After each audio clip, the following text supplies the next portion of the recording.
Ketika beredar kabar tentang palsunya ijazah Presiden Joko Widodo, terdakwa Sugi Nur Harja alias Gus Dur menilai hal ini jelas-jelas sebuah kemungkaran. Bagaimana mungkin seorang kepala negara sekaligus kepala pemerintahan beri ijazah palsu? Jika hal ini benar, maka jelas ijazah palsu Joko Widodo adalah bencana besar, sekaligus aib yang sangat memalukan bagi bangsa Indonesia. Aib yang bukan saja akan mempermalukan bangsa Indonesia di mata dunia, tetapi juga mempermalukan segenap rakyat Indonesia serta seluruh generasi penerus setelahnya. Bangsa Indonesia tidak boleh mewarisi legasi sejarah pernah memiliki presiden berijazah palsu. Karena itulah masalah ijazah palsu ini harus dituntaskan.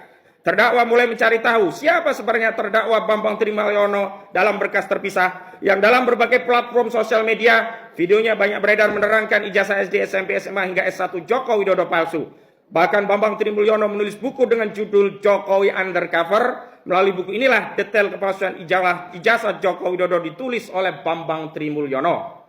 Lalu mulailah dengan berbagai cara terdakwa Sugi Nur Harja berusaha mencari tahu siapa Bambang Trimulyono. Berusaha mencari kontak nomor HP-nya hingga akhirnya dapat bertemu. Setelah bertemu tentu saja terdakwa Gus Dur tidak mempercayai tuduhan ijazah Joko Widodo palsu. Terdakwa berusaha mengorek dasar, alasan dan bukti-bukti bahwa ijazah Joko Widodo palsu.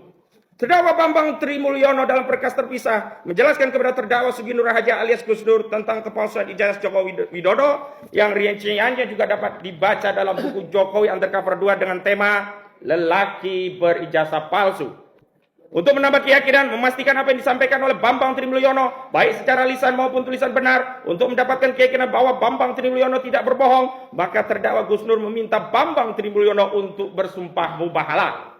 Maka terjadilah mubahalah Bambang Trimulyono yang dibimbing oleh terdakwa Sugi Nur Harja alias Gus Dur. Namun sumpah mubahalah inilah yang oleh penyidik Barreskrim Mabes Polri dituduh telah menodai agama. Tuduhan yang sangat mengada-ngada. Bagaimana mungkin orang yang mengimani Islam, mengamalkan ajaran Islam dituduh telah menodai agama? Tidak ingin dikaitkan dengan kasus ijazah palsu yang saat itu sedang digugat oleh terdakwa Bambang Trimulyono dalam berkas terpisah. Penyidik Direktorat Tindak Pidana Cyber Barreskrim Polri memastikan kasus yang disidik hanya terkait mubahalah yang disidik dengan pasal 156 AKUHP tentang penodaan agama. Pemberitaan di media melalui Kabak Pedum Polri juga lebih menekankan pada kasus penodaan agama dan kabar bohong.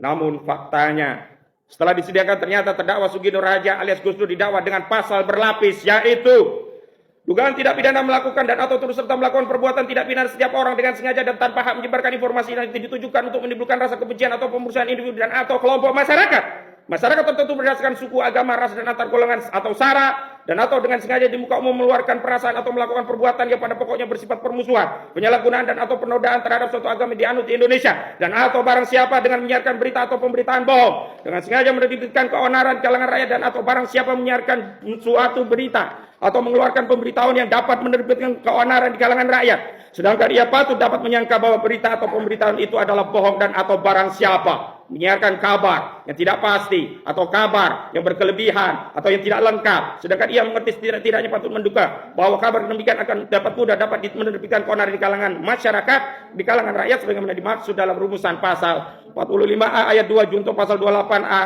pasal 28 ayat 2 Undang-Undang Nomor 19 Tahun 2016 tentang perubahan Undang-Undang Nomor 11 Tahun 2008 tentang ITE dan atau pasal 156 huruf A KUHP dan atau pasal 14 ayat 1 Undang-Undang Nomor 1 Tahun 1946 tentang peraturan hukum pidana dan atau pasal 14 ayat 2 Undang-Undang Nomor 1 Tahun 1946 tentang peraturan hukum pidana dan atau pasal 15 Undang-Undang Nomor 1 Tahun 1946 tentang peraturan hukum pidana junto pasal 55 ayat 1 ke 1 KUHP. Dan pada kenyataannya pemeriksaan saksi-saksi, bukti-bukti, ahli dan berbagai fakta persidangan telah memeriksa berbagai fakta terkait ijazah Joko Widodo, baik ijazah SD, SMP, SMA, namun minus ijazah S1 yang konon terdakwa Bambang Trimulyono dalam berkas terpisah menyatakan Jokowi tidak pernah lulus dari Universitas Gadjah Mada. Fakta persidangan inilah yang telah mengkonfirmasi bahwa masalah utama yang menjadi materi muatan perkara adalah masalah ijazah palsu Jokowi yang sebelumnya oleh penyidik Barreskrim disebut tidak terkait ijazah palsu, melainkan hanya terkait kasus penodaan agama mubahalah Gus Dur. Majelis hakim yang kami muliakan, saudara penuntut umum yang kami hormati, hadirin sekalian yang kami banggakan. Sesungguhnya bagi siapapun yang mengindra proses penegakan hukum di negeri ini, baik ia dari kalangan awam, apalagi jika ia berpendidikan, akan mendapati hukum tidak lagi menjadi sarana untuk memperoleh dan menegakkan keadilan. Hukum telah menjadi alat kekuasaan untuk membela kaum tertentu dan menindas kaum yang lain. Fenomena hukum tajam ke bawah, tumpul ke atas, tajam kepada siapapun yang mengkritik kezaliman rejim, namun tumpul terhadap rejim dan para pendukungnya adalah fakta umum yang tidak terbantahkan. Konfirmasinya diantaranya dapat dibuktikan melalui kasus-kasus kriminalisasi yang dialami oleh Habib Muhammad Rizik Syihab. Kami ulangi, melalui kasus-kasus kriminalisasi yang dialami oleh Habib Muhammad Rizik Syihab, Haji Munarman Esa, Ustadz Erwel Yasa, Ali Baharsa, Habib Bahar bin Smith, Syahganda Nenggolan, Jumhur Hidayat, Anton Permana, Ustadz Alfian Tanjung, almarhum Ustadz Maher Atuwailibi, Jaim Saidi, Ustadz Kinkin, Ahmad Dhani Prasetyo, Condru, Buniyani, Rini Sulistiawati, Ustadz Farid Okbah, Ustadz Ahmad Zainal Najah, Ustadz Anung Alhamad, Ustadz Abu Qadir Hasan Baraja, dan masih banyak lagi. Terdakwa Sugi Nur Haja alias Gondo sendiri hingga saat ini sudah 4 kali dikriminalisasi. Pertama, di Pengadilan Negeri Surabaya. Kedua, di Pengadilan Negeri Palu. Ketiga, di Pengadilan Negeri Jakarta Selatan. Dan saat ini keempat di Pengadilan Negeri Surakarta. Sementara pada saat yang sama, gerombolan penebar kebencian dan perusuhan berdasarkan SARA, para penebar fitnah, pemecah belah kohesi sosial masyarakat, para penista agama seperti Ade Armando, Abu Janda, Sukmawati, Cornelis, Victor Leskodat, Denny Siregar, Sikribo, hingga hari ini tidak pernah diproses dan sebagian kasusnya tidak pernah masuk ke persidangan. Bahkan orang seperti Abu Janda sampai menantang siapapun yang bisa memprosesnya, seolah sedang mendemonstrasikan penghinaan kinerja aparat penegak hukum di negeri ini. Korupsi Jiwasraya dibebaskan, kasus Bank Senturi mengambang, bahkan skandal BLBI yang telah menetapkan terpidana Saprudin Tumenggung dibebaskan. Samsul Nur Salim dan Ece Nur Salim dicabut status tersangkanya. Berbagai kasus besar di negeri yang jelas-jelas merugikan rakyat tidak diproses secara hukum.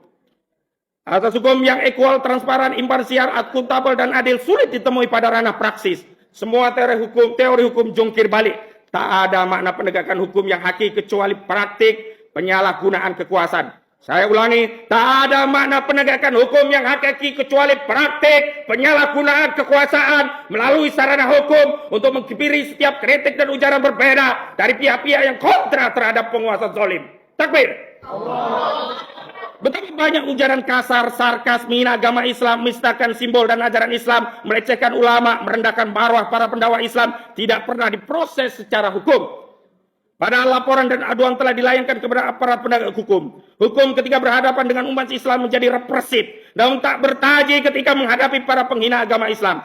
Pada saat yang sama, sengkarutnya persoalan negeri ini yang diakibatkan oleh pelanggaran hukum yang nyata, seperti kasus korupsi, kejahatan narkoba, money laundry, kejahatan perdagangan orang, kejahatan pembalakan hutan, kejahatan pencucian uang hingga 300 bahkan 349 triliun di Kemenkeu, kejahatan korupsi Jiwasraya, korupsi di lingkungan BUMN, korupsi di berbagai lini institusi negara, baik legislatif, eksekutif, hingga yudikatif, tak mendapat perhatian serius dari aparat penegak hukum. Aparat justru sibuk mengawasi aktivitas kebebasan masyarakat melalui pendapat di muka umum yang menjadi hak konstitusional setiap warga negara, khususnya menggunakan sarana sosial media. Undang-Undang Nomor 11 Tahun 2008 yang kemudian diubah dengan Undang-Undang Nomor 19 Tahun 2016 tentang perubahan Undang-Undang Nomor 11 Tahun 2008 tentang informasi dan transaksi elektronik, seyogyanya dibentuk dan digunakan sebagai payung hukum untuk menghadapi kejahatan ekonomi melalui sarana transaksi dan informasi transaksi elektronik. Namun di era Jokowi ini, undang-undang ITE ini telah bermutan menjadi undang-undang subversif, undang-undang yang represif, undang-undang yang digunakan untuk membungkam setiap ujaran kritis rakyat terhadap penguasa, atau kepada pihak-pihak yang berlaku zalim terhadap elemen masyarakat lainnya.